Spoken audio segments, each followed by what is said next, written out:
today. So probably the best place to start is the story of the night. I was, as the poster says, I was out, no it doesn't say it, but I was out celebrating my 22nd birthday. I just sort of moved to Melbourne for a new job about a month before, so I decided to come back and try and see some of my mates I hadn't seen in a while. And it was a pretty smooth night, I thought, up until the end, and I was approached on the street as I was getting ready to catch a taxi home, and I guess the rest is history. Got one punch to the face, that was all I ended up taking, and I went down hard enough that the right side of my head hit the concrete, right on the curb, and they had to call an ambulance. They took me to Geelong hospital for a few hours, and then they discovered that I actually had a brain hemorrhage. I'd had a blood clot in the side of my head from hitting the concrete so hard.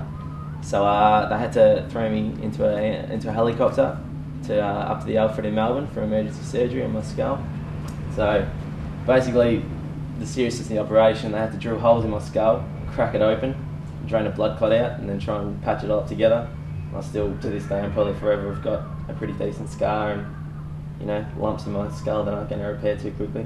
So my family found out at about 7 o'clock in the morning that I was up in Melbourne ready for surgery, and it wasn't until about 5 o'clock on that day in the afternoon that I woke up. So, you know, my family had to spend the whole day waiting to see exactly how I was going to recover, because the doctors can't really give you any idea of what's going to happen until you wake up, really. So I consider myself very much one of the lucky ones. I'm sure you've all read a lot of stories about a lot of people that have ended up in very bad places, people that were in the same kind of situations as me, that, you know, they either don't wake up from these kind of problems. A lot of things like that have happened in Melbourne over the last couple of years, or I could have ended up with, you know, I could have ended up brain damage and need sort of 24-hour care in a nursing home in a way. So for a 22-year-old bloke to spend the rest of his life in a nursing home is not something that I think anybody wants to be involved with.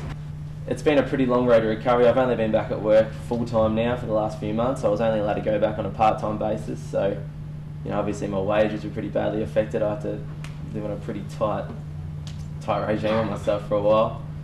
So, you know, it's obvious, and I think the best thing about this campaign is it puts it back on the individual. You can't, you know, there's the lockout, which might be a good idea, but you don't want to put too many barriers in front of everybody, especially young guys like us.